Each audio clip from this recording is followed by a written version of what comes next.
Instagram, so అలాగే మనము దీంట్లో ట్విట్టర్లో కూడా చూసుకోవచ్చు ఆవిడ గురించి. అయితే ఆవిడ చదువుకున్నది 12వ తరగతి వరకు చదువుకున్నారు.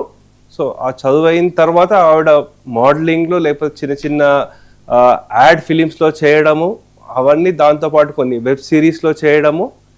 ఆ వెబ్ సిరీస్ కొన్ని ఎలా ఉంటే మనకు తెలిసిన వెబ్ సిరీస్లు అవి, సో వాటిలలో స్మాల్ టైం మూవీస్లో కూడా చేసుకుంటూ వచ్చారండి. అంటే ఆవిడ చిన్నప్పుడే ఒక ట్రైన్డ్ సింగర్. ఎస్పెషల్లీ మనకి బెంగాలీస్లో ఏంటంటే ఈ కళల వైపు ఎక్కువ ఇంపార్టెన్స్ ఉంటుంది వాళ్ళకి. సో ఆ విధంగా ఆవిడ కొంచెము పోయట్రీ రాస్తూ ఉంటారు. సో ఈ సింగింగ్లో ఉన్నారు, యాక్టింగ్లో కూడా ఉన్నారు. పేరెంట్స్ సపోర్ట్ వల్ల ఆవిడ ఈ మూవీస్ వాటిలో వచ్చారండి. అప్పటి వరకు ఆవిడకి మీద అంత పెద్ద కాంట్రవర్సీ లేదు. కానీ 2015లో ఆవిడ ఒక ట్విట్టర్లో పోస్ట్ ఫార్వర్డ్ చేశారండి. అంటే ఒక శివలింగం పైన ఒక కాండోమ్ తొడిగిన పోస్ట్కి అట్లీస్ట్ ఈ కాండోమ్ ఇక్కడ ఉపయోగపడుతోంది అన్న ఒక కమెంట్స్కి ఆవిడ ఫార్వర్డ్ చేయడం జరిగింది. దాంతో చాలా అది కూడా మహాశివరాత్రి పర్వదినం సందర్భంగా చేశారు. అది చాలా పెద్ద దుమారం లేపింది. సో దాంతో ఇమీడియట్ అప్పుడు ఆవిడ అంత పెద్ద సెలబ్రిటీ కాదు కాబట్టి ఎవరు పట్టించుకోలేదు. 2020-21 ఆ ప్రాంతంలో former Meghalaya governor I think Tathagata Roy అనుకుంటా, త్రిపురగా ఉన్నారు Tathagata Roy. So Meghalaya sir, Tripura. So ఆయన ఫైల్ చేశారు, అంటే కలకత్తాలో కేసు ఫైల్. అవును. సో తథాగత రాయ్ వారి బ్రదర్ కూడా, ఆయన పేరు కూడా ఏదో రాయ్ ఉంది, వారు కూడా ఇప్పుడు టీఎంసీలోనే ఎంపీ. సో అది కలకత్తాలో ఫైల్ చేశారు. దాంతో చాలా పెద్ద కాంట్రవర్సీ అయింది. ఇంకా ఆవిడకి ఏంటంటే అప్పుడు నాది ఎవరో హ్యాక్ చేసేసారు, ఎవరో పోస్ట్ చేశారు, నేను పోస్ట్ చేయలేదు, నేను సెలబ్రిటీ కాబట్టి యూజ్ చేసుకుంటూ పోస్ట్ చేశారని చెప్పడం జరిగిందండి.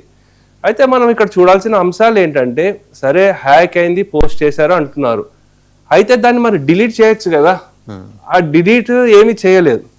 అంటే మీరు ఒకటి చూడండి, ఏదో ఒక విధంగా మనం న్యూస్లో ఉండాలి, పబ్లిక్ లైమ్ లైట్లో ఉండాలి, పబ్లిక్ మనం తెలియాలి అని వాళ్ళు కొంతమంది రాజకీయ నాయకుల్లో, పబ్లిక్ ఫిగర్స్లో ఆ తపన చాలా ఉంటుంది. అంటే ఏదో ఒక కాంట్రవర్సీ లేకపోయినా సరే ఒక కాంట్రవర్సీని క్రియేట్ చేయడము, దాంతోపాటు పబ్లిక్ లైమ్ లైట్లో ఉండడము. ప్రతి పాయింట్కి ఒకరు సపోర్ట్ చేసేవాళ్ళు ఉంటారు, అపోజ్ చేసేవాళ్ళు కూడా ఉంటారు. సో నచ్చని వాళ్ళు ఎవరైతే ఉంటారో వాళ్ళందరూ వీడికి సపోర్ట్ చేస్తారు. ఆవిడంతటా ఆవిడ అలా పబ్లిక్ ఇమేజ్ ఆవిడ పెంచుకుంటూ వచ్చారండి. ఈవిడ యాక్టింగ్ స్కిల్స్ అవన్నీ చూసిన తర్వాత మనం మమతా బెనర్జీని కూడా చూసాం.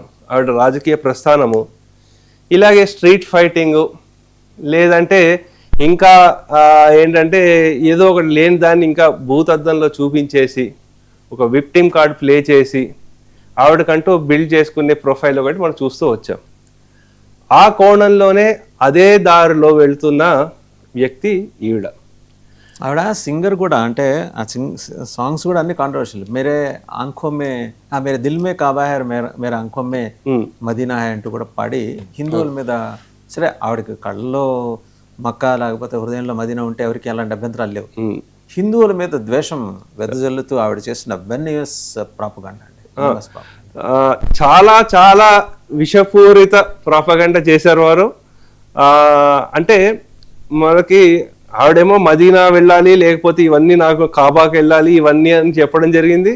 మరి రాముడు కూడా అలాగే మీరు ప్రాదేశంగా రాముడి పేరు చెప్పుకుని మేము రాజకీయాలకు గెలవాల్సిన అవసరం లేదండి మాకు అని ఆవిడ చెప్పారు. సో మళ్ళీ ఆ ఫేస్ ఎలక్షన్ అయిపోయింది. నెక్స్ట్ ఫేస్ ఎలక్షన్ అప్పుడు హనుమాన్ చాలీసా.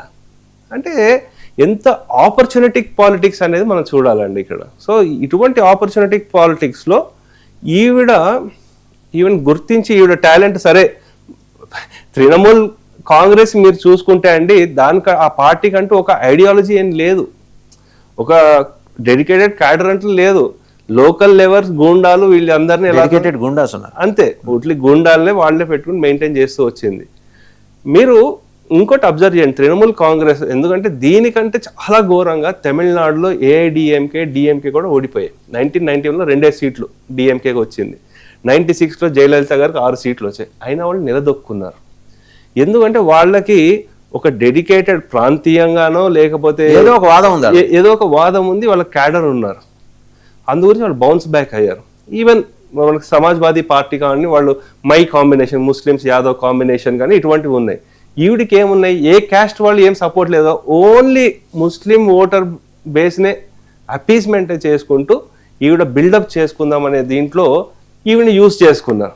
అయితే ఈవిడకి రాగానే ఫస్ట్ పొజిషన్ ఏమి ఇచ్చారో, వాళ్ళ తృణమూల్ యూత్ ఏదైతే ఉంటుందో దానికి అధినేతగా ఇచ్చారు పొజిషన్ 2021లో. దానికంటే ముందు ఒక 9 ఏళ్ళు అభిషేక్ బెనర్జీ దానికి హెడ్గా ఉండేవాడు. అటువంటి పొజిషన్ ఈవిడికి ఇచ్చారు.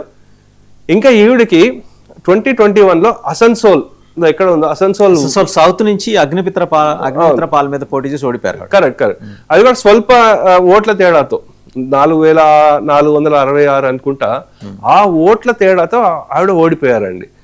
దాని తర్వాత ఇంకా అంటే ఈవిడ ఏదో పర్టికులర్ ఐడియాలజీకే కాదు, ఎందుకంటే ఆవిడ మొత్తం డీటెయిల్స్ లో కొన్ని చోట్ల ఆవిడ బుద్ధదేవ్ భట్టాచార్య గారి గురించి విజువల్స్ వస్తున్నాయి కదా, ఆవిడ గురించి, ఇంకా జ్యోతి బాసు గారి గురించి, ఇంకా శ్యామ ప్రసాద్ ముఖర్జీ గారి గురించి, అంటే పొలిటికల్లీ ఉండాల్సిన లక్ష్యాలు ఏవైతే ఉన్నాయో ఆవిడలో ఉన్నాయి. అంటే నాలిక ఎటు కాస్తే అటు తిప్పే రకము అని మనకి ప్రస్ఫుటంగా అర్థమవుతుంది.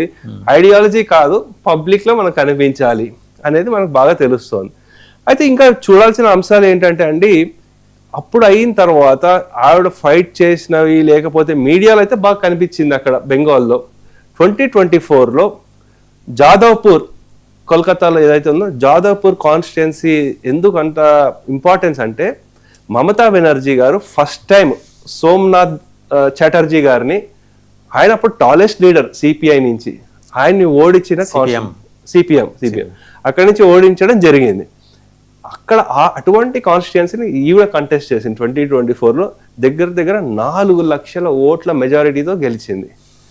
అంటే పబ్లిక్కి తెలుసా లేదా, ఎందుకంటే జాదవ్పూర్ బాగా చదువుకున్న వాళ్ళు, బాగా మేధావులు ఉంటారు అని ఒక ఇది.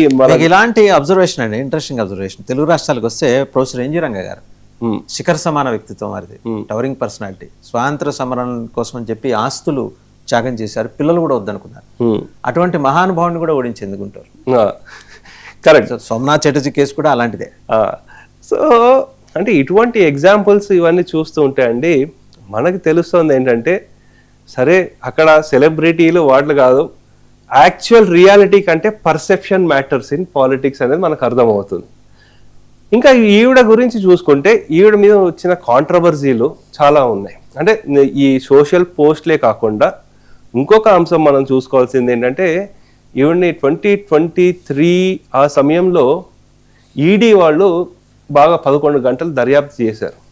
అసలు ఈవిడ డిక్లేర్ చేస్తున్న అసెట్స్ ఏంటి, ఈవిడకి ఎక్కడి నుంచి అంత సోర్స్ ఆఫ్ ఇన్కమ్ వస్తోంది, సామాన్యమైన కుటుంబము. ఓకే, మనం అక్కడ చూస్తున్నాం వారి తల్లిదండ్రులు ఒకటి. సో చాలా సామాన్య, అంటే మామూలు మధ్యతరగతి, లోవర్ మిడిల్ క్లాస్ ఫ్యామిలీ, వాళ్ళ ఆస్పిరేషన్స్ ఎలా ఉంటుందో అవి కొంచెం చూపించడం. సో అటువంటివి ఉన్నాయి. సో అలా ఉండే వ్యక్తి సడన్ గా ఇంత పాపులారిటీ ఎలా వచ్చింది, దాంతోపాటు ఈవిడ